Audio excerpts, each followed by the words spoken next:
हर चीज के पीछे नेता को दिखता है वोट। प्रयागराज में गंगा जी की रेती पे क्या चल रहा है तमाशा, वो भी सबको दिख रहा है। एक बात बहुत अच्छी तरीके से ध्यान रखिएगा कि दिल्ली का रास्ता लखनऊ से होकर जाता है।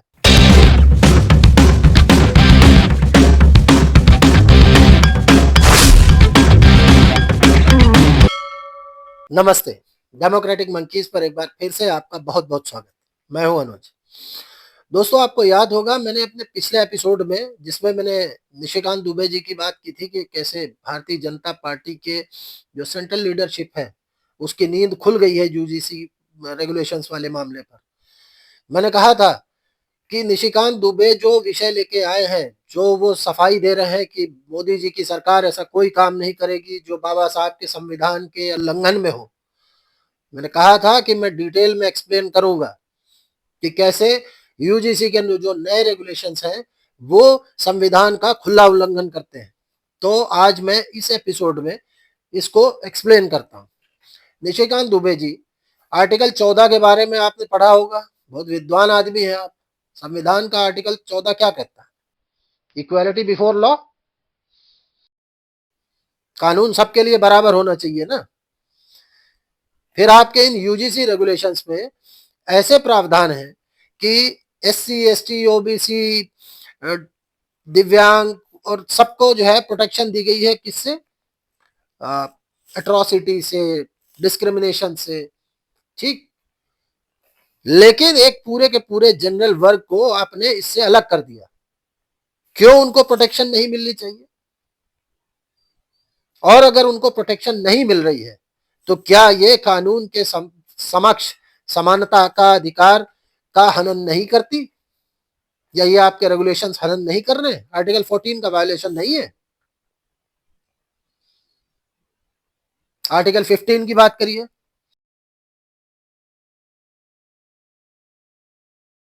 अनुच्छेद 15 क्या कहता है? कि किसी भी तरीके का भेदभाव नहीं करेगी सरकार या राज्य, किसी भी तरीके का भेदभाव नहीं होगा जाति, मजहब, लिंग के आधार पर। आपके जो ये नए रेगुलेशंस हैं, क्या इनमें इस तरीके के प्रावधान नहीं है जो इस आर्टिकल 15 के प्रावधानों का खुला उल्लंघन करते हैं? एक तरफ आप कहते हैं कि हम इक्विटी लाने के लिए इन रेगुलेशंस को लेके आए, बहुत अच्छी बात है, इक्विटी होनी चाहिए। मैं पहले दिन से कह रहा हूं, किसी के भी साथ डिस्क्रिमिनेशन नहीं होना चाहिए। अगर आपको इक्विटी की इतनी ही फिक्र थी तो कैंपस को जातियों में तोड़ने की जगह, छात्रों के ऊपर इस तरीके की एक ड्रैकोनियन कानून लादने की जगह आप ये भी तो लिख सकते थे उन रेगुलेशंस में कि किसी के भी साथ किसी भी तरीके का कोई भेदभाव या एट्रोसिटी, डिस्क्रिमिनेशन नहीं होना चाहिए और नहीं होगा, और जो भी करेगा उसके खिलाफ सख्त कार्रवाई होगी। उसमें आपने क्या किया?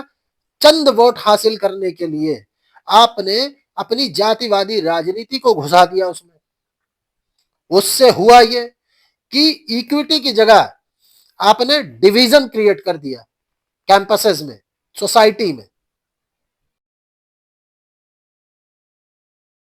अनुच्छेद 19 की बात कर लेते हैं।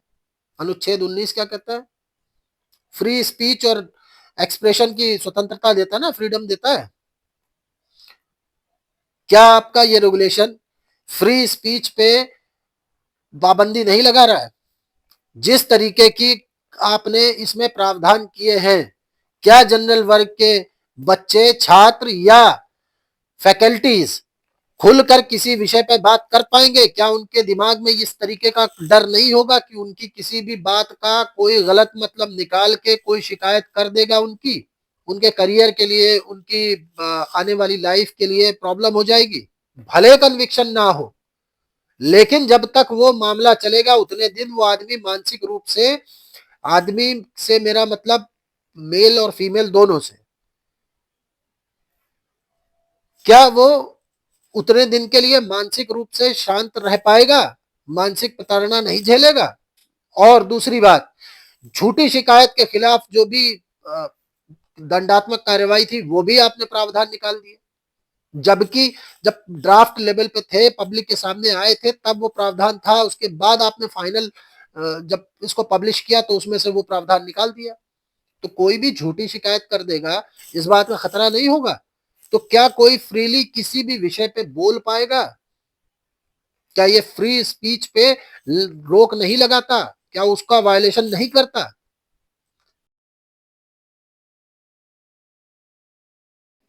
आर्टिकल 21 का उल्लंघन कैसे करता है? वैसे तो आर्टिकल 21 जो है वो लाइफ और लिबर्टी से जुड़ा हुआ है, लेकिन आपके रेगुलेशंस के मामले में कहां तक लागू होता है मैं वो भी बताता हूँ।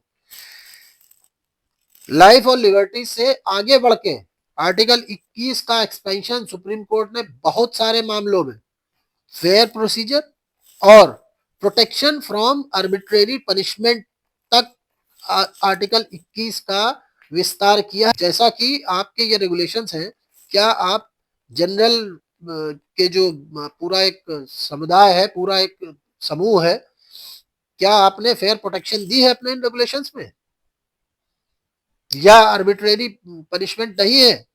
मान लीजिए जो रेगुलेशंस में आपने लिखा है कि एक निश्चित समय अवधि के अंदर इंस्टीट्यूट को इस पे कार्यवाही करनी होगी, और अगर नहीं करता तो उसकी कोई शिकायत होगी तो यूजीसी उसकी जो है फंडिंग बंद कर देगा, या बहुत सारे और कुछ चीजें उसके ऊपर थोप देगा, मान्यता रद्द कर देगा।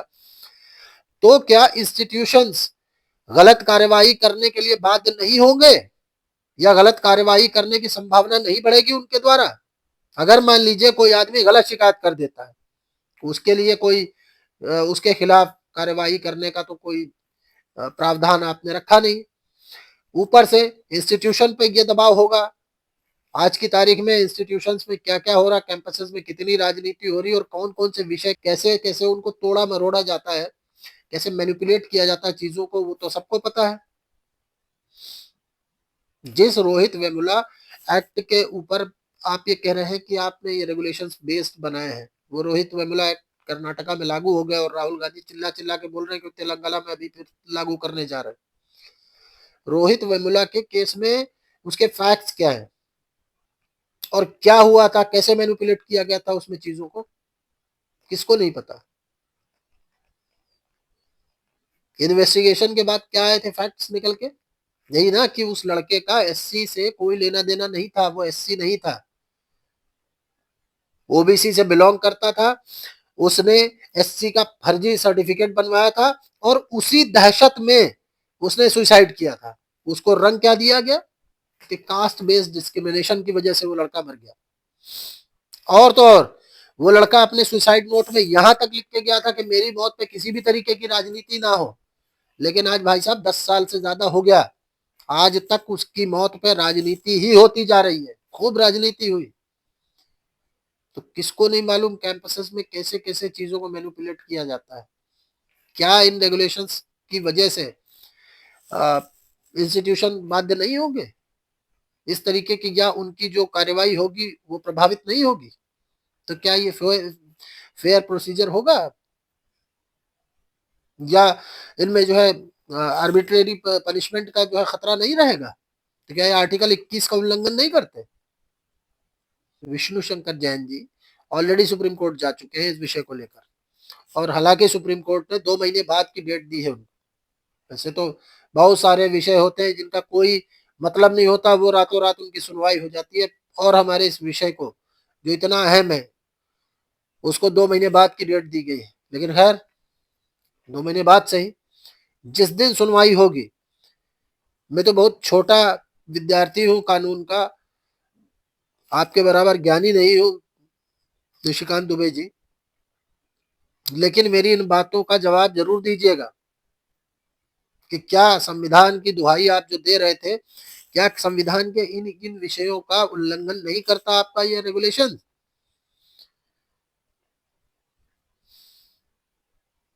विष्णु शंकर जैन जी रखेंगे सुप्रीम कोर्ट में एक एक बात, जिस दिन इसकी सुनवाई होगी, और उस दिन हमें बताइएगा।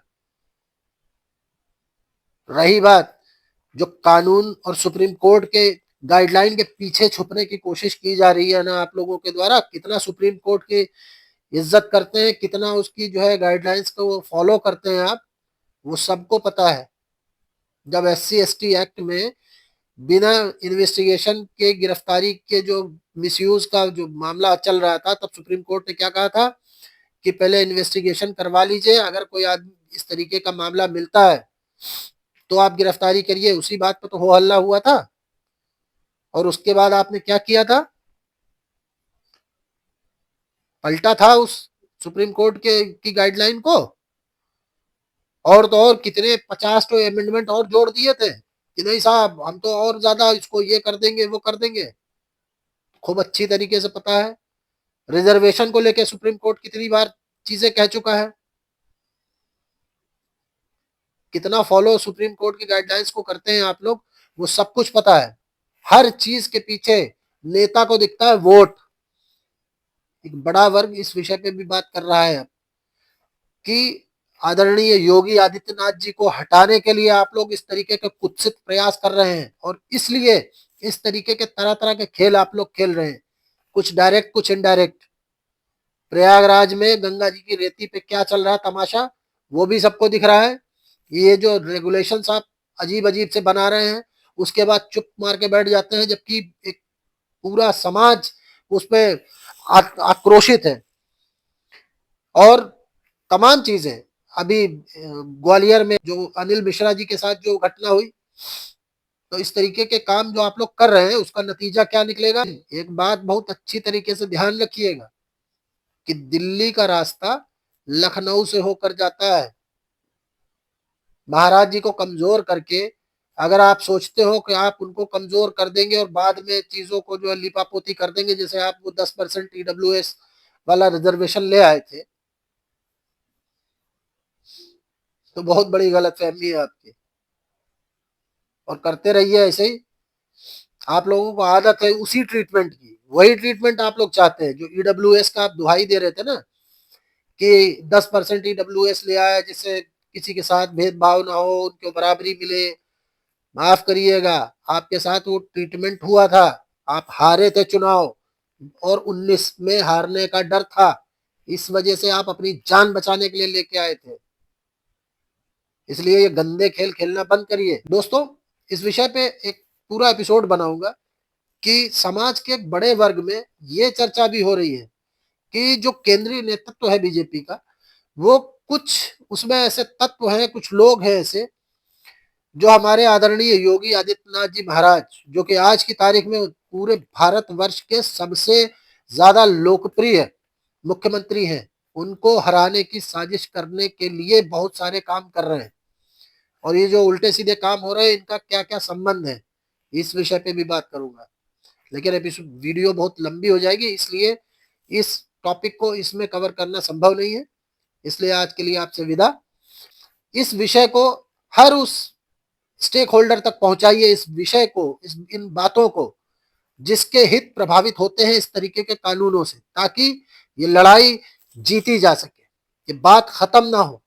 हम तब तक इस विषय को उठाते रहेंगे जब तक ये लड़ाई जीत नहीं जाती, जब तक ये रेगुलेशंस वापस नहीं हो जाते। आप सबसे निवेदन है कि हमारे वीडियो को लाइक करिए, चैनल को सब्सक्राइब करिए, शेयर करिए अपने दोस्तों और परिवार के साथ, और कमेंट में हमें बताइए, अपने सुझाव दीजिए कि हम और अपने अंदर क्या सुधार कर सकते हैं, या और किन विषयों को उठा सकते हैं जिस पे आप वीडियो देखना चाहते हैं, जिनकी बात हमें करनी चाहिए। मैं कोशिश करूंगा कि उन विषयों को सम्मिलित करूं और उन विषयों पर बात करूं। नमस्ते, वंदे मातरम, सत्यमेव जयते।